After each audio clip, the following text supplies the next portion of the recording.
This is kind of showing you what black people in this country go through. So Son of Asada on Twitter posted this video, which looks like it originated from Joshua Rodriguez. Aurora PD terrorized a black family at gunpoint after they mistook their car for a stolen one. They had no reason to run the plate in the first place. This is racial profiling.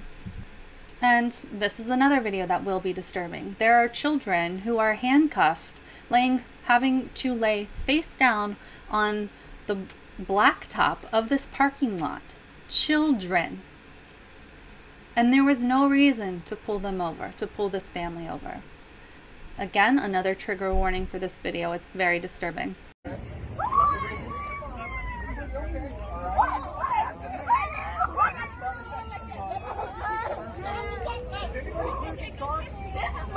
Hey, bud, if you're not involved, please step back for me. I just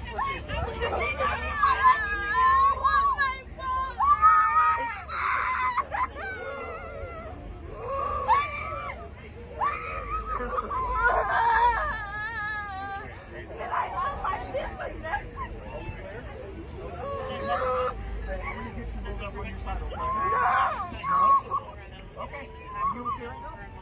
No!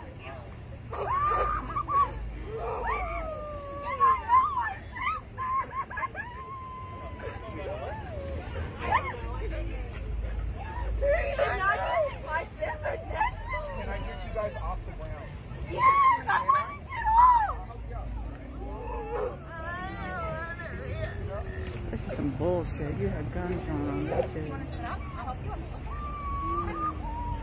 Ma'am, I'm put the pat down on you to make sure you don't have hands. I'm not going to take you away from your child, okay?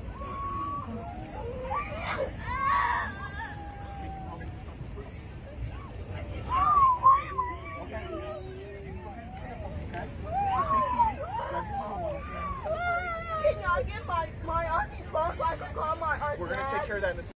I don't know, guys.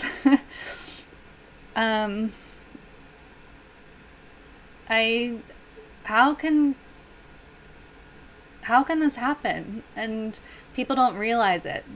There are so many white people who are still asleep, even after the murders of Breonna Taylor, George Floyd, and so many names before them.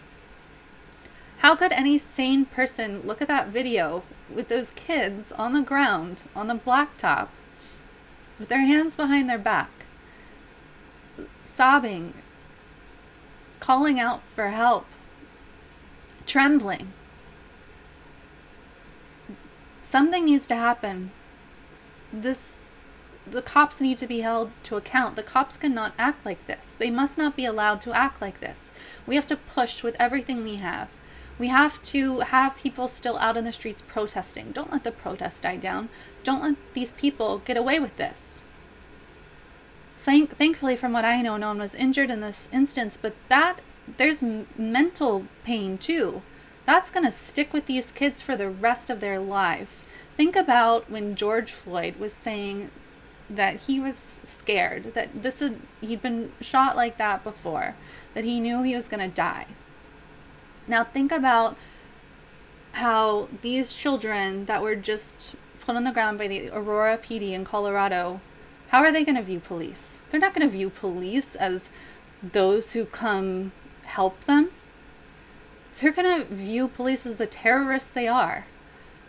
This will stick with them forever. This will stick with that mother forever, who most likely wasn't just sobbing for herself. She was sobbing for those children.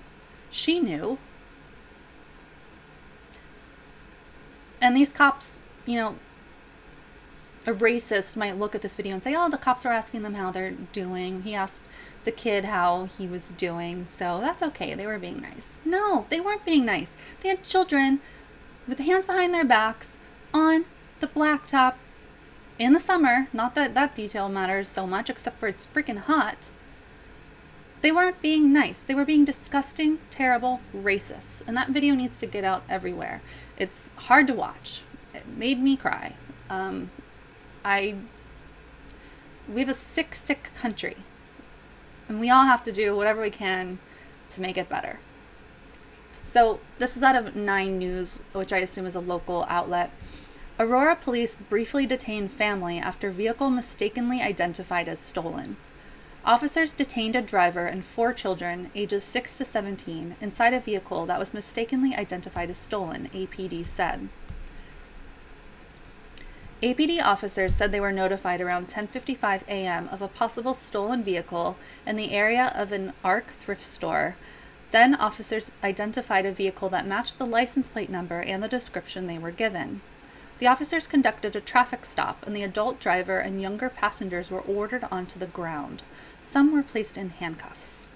A video taken by a witness shows 4 children, ages 6 to 17, face down on the ground.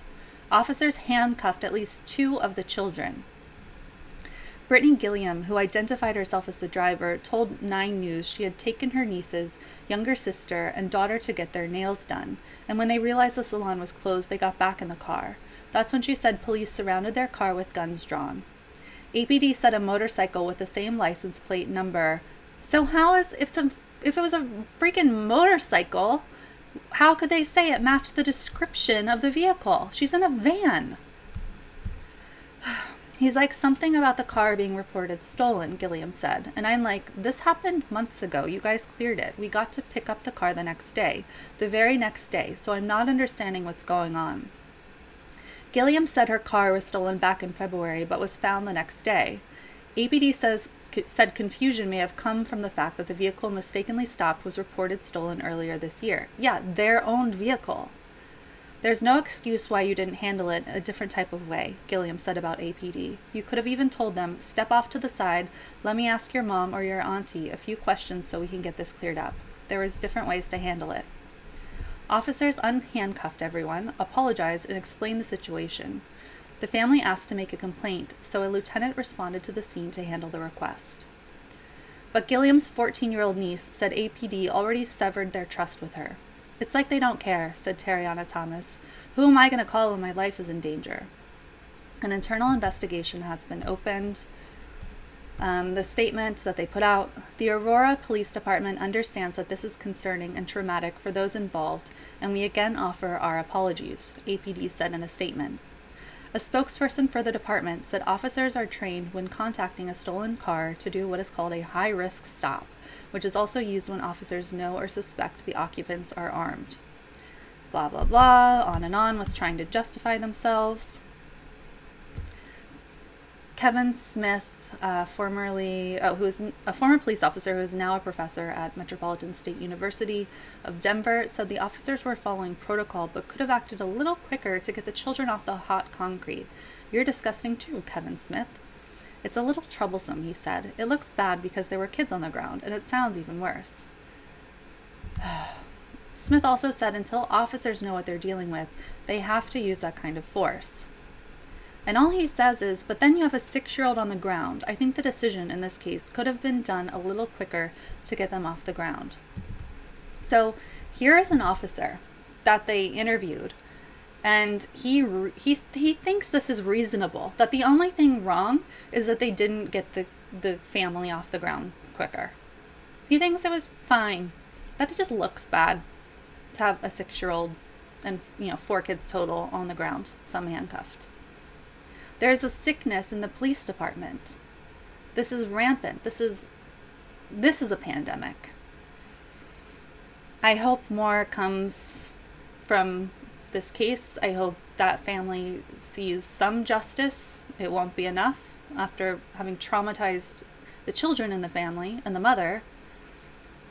I just think, we should share this wherever you can on your social media, share that video and get the word out about what happened, because clearly, whoever sees that video will be outraged. No sane person could look at that and think it's okay. The fact that the cops are looking at it, and colleagues and former colleagues are looking at it, think it's okay, is very telling of the mindset of the police. Hope you enjoyed that last video. Hop on over to statuscoup.com where you can sign up for our email list and become a member for as low as $5 to $10 a month. Membership is how we grow. That's statuscoup.com/join. And remember, join our email list so we can grow the revolution with you.